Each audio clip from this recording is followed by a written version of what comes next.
ஆன்மீகம் சேனல் நேயர்களுக்கு எனது அன்பின் மாலை வணக்கம்.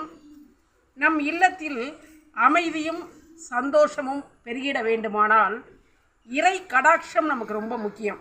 அதாவது இறைவனுடைய அனுக்கிரகம் முக்கியம்.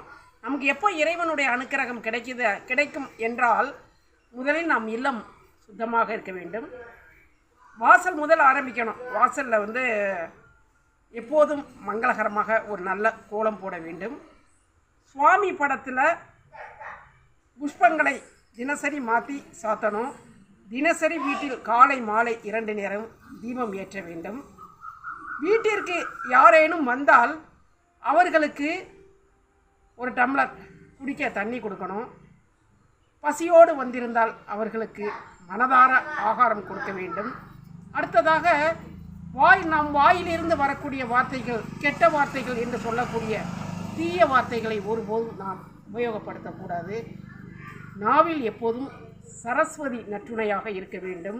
இதுபோன்று நாம் நல்ல பழக்க வழக்கங்களை கடைபிடிக்கும் பொழுது நம்மிடம் இறை கடாட்சம் இருக்கும். இறை கடாட்சம் ஒருவரிடம் இருந்தால்தான் அவர்கள் சிறப்பாக வாழ முடியும் என்பதுதான் எல்லோருடைய கருத்தும், அடியனுடைய கருத்தும் அதுதான்.